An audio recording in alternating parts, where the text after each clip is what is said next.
Galwan part 1 विफल हैला आउ एहा परे पार्ट 2 को सफल करिबारे लागि पड़िथिला चीन किंतु चीन रो सबु योजना को पंड करिदेले भारतीय जवान आउ फेल मारिला ड्रागन रो सबु चाल। दिल्ली रे स्थिति समीक्षा करिसेंती प्रतिरक्षा मंत्री राजनाथ सिंह। सेपटे सीमा रे स्थिति स्वाभाविक करिबा पई कमांडर स्तरीय आलोचना होईछि।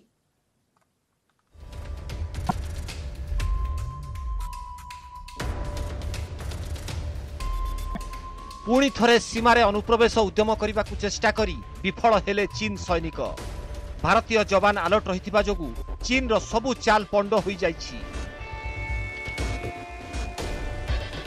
गोटिए पटे गलवान उत्तेजना को कम करने को बैठक चलिथिबा बेले पूर्व लद्दाख रे चीन रो एभली प्रयास खोली दैछि तार असल मुखा। तेबे एहाकु हल्कारे नेइनी भारत। स्थिति संपर्क अनुध्यान करिसेंती प्रतिरक्षा मंत्री राजनाथ सिंह। एलएसी विवाद को नहीं उच्चस्तरीय बैठक करिसेंती प्रतिरक्षा मंत्री राजनाथ सिंह, जेउथिरे तीन सेनार प्रमुखों समेत सीडीएस बिपिन रावत मध्य सामिल होइथिले।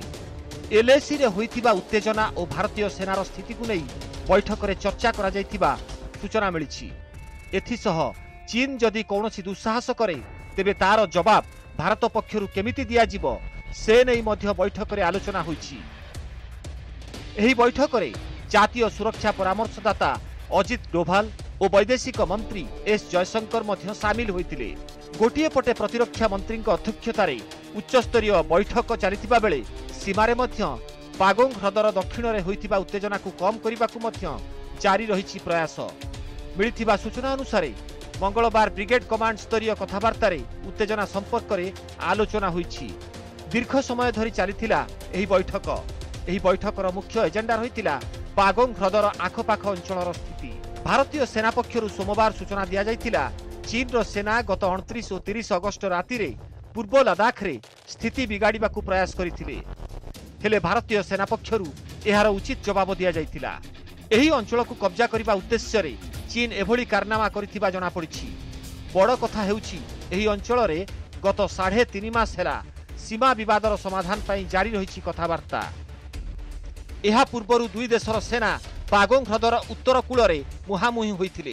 ता पूर्वरु मध्य एही अंचल रे उत्तेजना प्रकाश पाई सारिछि। हेले प्रथम थर दक्षिण कूलरे एभली घटना सामना को आसीछि, जाहाकु ध्यान रे रखी भारत पक्षरु ह्रदर आखपाख अंचल रे थिबा भारतीय कैंप रे सेना स्थिति को मजबूत करा जाइछि। एही अंचल रे स्वतंत्र सुरक्षा बल मध्य नियोजित करा जाइथिबा सूचना मिलिछि। एथिसह वायुसेना पक्षरु सीमा निकटरे चीन रो सबु हरकत उपरे रखा जाइछि गड़ा नजर। लद्दाख सीमा निकटरे चीन J-20 युद्ध विमान को नियोजित करिबा परे भारत मध्य सतर्क।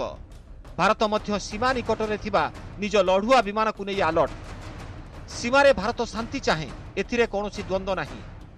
हेले चीन जदि सीमा पार करिबा को चेष्टा करिवो ताहाले भारत चुप रहिबनी एहा मध्य जणाई सारिछि। तेणु शांति पाई बैठक को नहीं सेना को नहीं मध्य अलर्ट भारत। बड़ कथा हेउछि एहारी भितरे बुधवार रूसिया गस्त करुछंती प्रतिरक्षा मंत्री राजनाथ सिंह। एससीओ बैठक रे सामिल हेबा पाई रूसिया जाउछंती राजनाथ। गुरुत्वपूर्ण हेउछि एलएसी रे एही उत्तेजना परे बैठक रे सामना सामनी हेबे दुई देशर प्रतिरक्षा मंत्री। एथिसह पाकिस्तान मध्य एही बैठक रे सामिल हेउछि। तेबे पाकिस्तान की चीन प्रतिरक्षा मंत्री सह द्विपाक्षीय कथबार्ता नहीं कौनसी सूचना मिलिनी। हेले उत्तेजना समय रे एही बैठक उपरे एबे समस्त नजर।